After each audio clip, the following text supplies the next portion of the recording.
नमस्कार दोस्तों, कैसे हैं आप सभी लोग। तो मैं आ गया हूं एक नया लेटेस्ट अपडेट और एक नई वीडियो लेकर आप सबके बीच। तो दोस्तों, कल्पना कीजिए, दुनिया के सबसे ताकतवर नेता, सबसे बड़े उद्योगपति, सबसे बड़ी कंपनियों के सीईओ और अंतर्राष्ट्रीय संस्थाओं के प्रमुख एक ही जगह इकट्ठा हो और वहां यह चर्चा हो कि आने वाले सालों में दुनिया की इकोनॉमी कैसी होगी, जॉब्स कहां पैदा होंगी, क्लाइमेट चेंज से कैसे निपटा जाएगा, वॉर और ग्लोबल टेंशन का क्या असर पड़ेगा और टेक्नोलॉजी इंसानों की जिंदगी को किस दिशा में ले जाएगी। इसी मंच का नाम है वर्ल्ड इकोनॉमिक फोरम और इसकी सालाना बैठक को हम डेवोस समिट के नाम से जानते हैं। साल 2026 का डेवोस समिट स्टूडेंट्स के लिए इसीलिए बेहद महत्वपूर्ण करंट अफेयर्स बन जाता है क्योंकि इस बार भारत की भूमिका पहले से कई ज्यादा मजबूत, आत्मविश्वासी और निर्णायक नजर आ रही है। डेवोस 2026 सिर्फ एक कॉन्फ्रेंस नहीं है, बल्कि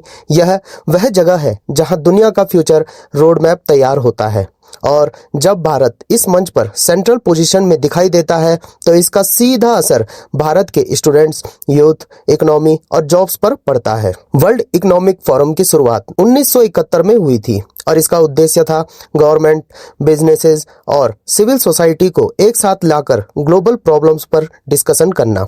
डेवोस, जो कि स्विट्जरलैंड का एक छोटा सा शहर है, हर साल जनवरी महीने में ग्लोबल पावर सेंटर बन जाता है। यहाँ फॉर्मल स्पीचेस से ज्यादा behind the scene meetings, policy discussion और लॉन्ग टर्म प्लानिंग होती है।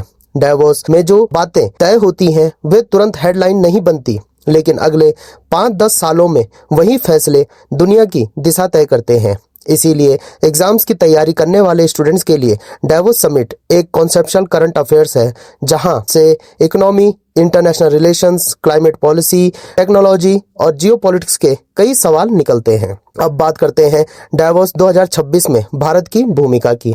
पिछले एक दशक में भारत सिर्फ एक डेवलपिंग कंट्री नहीं रहा, बल्कि एक एमर्जिंग ग्लोबल पावर के रूप में उभरा है। दुनिया की fastest growing major economy, digital revolution, startup ecosystem, space mission, manufacturing push और जियोपॉलिटिकल बैलेंस ने भारत को ग्लोबल डिसीजन मेकिंग टेबल पर मजबूत जगह दिलाई है।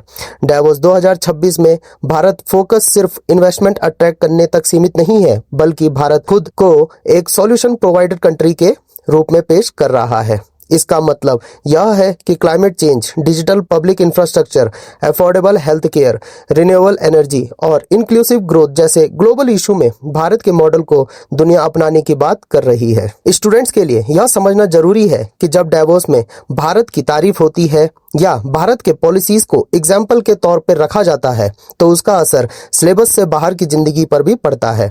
उदाहरण के लिए, अगर भारत के डिजिटल पेमेंट सिस्टम की चर्चा होती है तो इसका मतलब है कि फ्यूचर में fintech, cyber security, data analytics और एआई से जुड़े जॉब्स बढ़ेंगे। अगर मैन्युफैक्चरिंग और सप्लाई चेन डाइवर्सिफिकेशन में भारत को अल्टरनेटिव के रूप में देखा जाता है तो इसका सीधा मतलब है कि आने वाले वर्षों में फैक्ट्रीज, इंडस्ट्रियल कॉरिडोर्स और स्किल बेस्ड एम्प्लॉयमेंट के अवसर बढ़ेंगे। डेवोस 2026 में भारत की प्रेजेंस स्टूडेंट्स को यह सिग्नल देती है कि भारत का फ्यूचर सिर्फ एग्रीकल्चर या ट्रेडिशनल सेक्टर्स तक सीमित नहीं है, बल्कि हाई टेक, ग्रीन इकोनॉमी और इनोवेशन ड्राइवन ग्रोथ की तरफ बढ़ रहा है। डेवोस 2026 का एक बड़ा थीम है ग्लोबल इकोनॉमिक अनसर्टेनिटी और न्यू ग्रोथ इंजन। दुनिया अभी वॉर, इन्फ्लेशन, क्लाइमेट डिजास्टर और टेक्नोलॉजी डिसरप्शन से गुजर रही है। ऐसे समय में डावोस में यह सवाल सबसे बड़ा होता है कि ग्रोथ कैसे लाई जाए और जॉब्स कैसे बचाई जाए। भारत यहाँ एक इंटरेस्टिंग केस स्टडी बनकर उभरता है, क्योंकि एक तरफ भारत की पॉपुलेशन यंग है, दूसरी तरफ डिजिटल एडॉप्शन तेजी से हो रहा है। स्टूडेंट्स के लिए यह समझना जरूरी है कि पॉपुलेशन डिविडेंड तभी काम करता है जब स्किल्स, एजुकेशन और अपॉर्चुनिटी साथ साथ बढ़े। डेवोस में भारत यही मैसेज देता है कि एजुकेशन रिफॉर्म्स, डिजिटल प्लेटफॉर्म्स और एंटरप्रेन्योरशिप के जरिए यूथ को प्रोडक्टिव बनाया जा सकता है।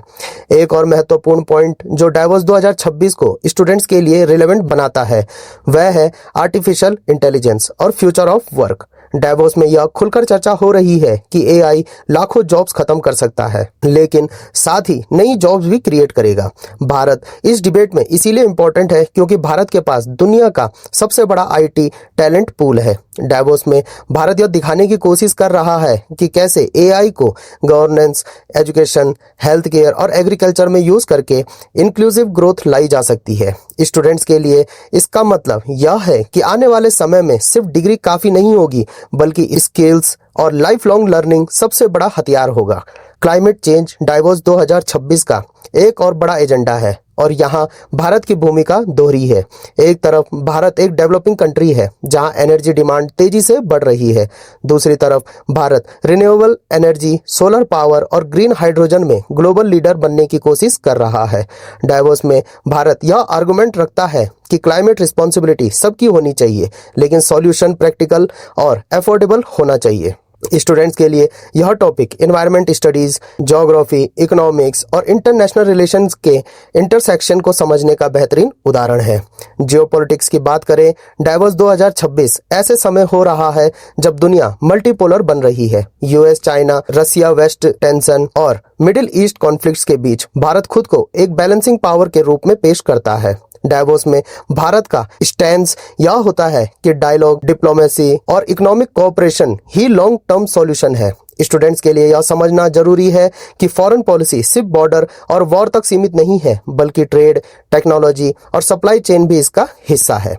एग्जाम पॉइंट ऑफ व्यू से देखें तो डावोस 2026 से जुड़े सवाल सीधे या इनडायरेक्ट तरीके से पूछे जा सकते हैं, जैसे वर्ल्ड इकोनॉमिक फोरम का हेडक्वार्टर, ऑब्जेक्टिव्स, डावोस समिट का महत्व, इंडिया की पार्टिसिपेशन, ग्लोबल थीम और रिसेंट डिस्कशन। लेकिन उससे भी ज्यादा जरूरी है डावोस को एक कॉन्सेप्चुअल करंट अफेयर्स के रूप में समझना, जहां मल्टीपल सब्जेक्ट आपस में जुड़ते हैं।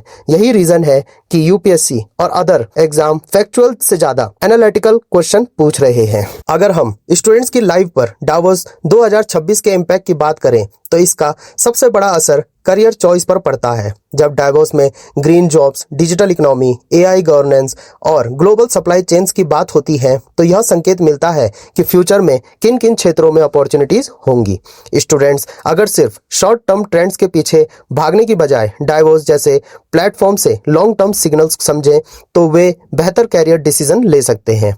अंत में डावोस 2026 को सिर्फ एक एलाइट मीटिंग समझना गलती होगी। यह वह जगह है जहां ग्लोबल प्रॉब्लम्स के सॉल्यूशन खोजने की कोशिश होती है और भारत की मजबूत उपस्थिति यह दिखाती है कि आने वाले समय में भारत सिर्फ रूल फॉलो करने वाला देश नहीं, बल्कि रूल्स शेप करने वाला देश बन रहा है। स्टूडेंट्स के लिए यह करंट अफेयर्स इसीलिए महत्वपूर्ण है क्योंकि यह उन्हें ग्लोबल माइंडसेट, क्रिटिकल थिंकिंग और फ्यूचर ओरिएंटेशन सिखाता है। डावोस 2026 में हमें यह समझने में मदद करता है कि दुनिया कहां जा रही है और उस दुनिया में भारत और भारतीय यूथ की भूमिका क्या हो सकती है। तो दोस्तों, आप लोगों को क्या लगता है इस टॉपिक से रिलेटेड, तो मुझे कमेंट बॉक्स में अपनी राय जरूर दें। तो दोस्तों, आज के लिए इतना ही। मिलता हूं मैं दोबारा आपसे एक नई लेटेस्ट अपडेट और एक नई वीडियो के साथ। तब तक जुड़े रहिए। धन्यवाद। जय हिंद, जय भारत।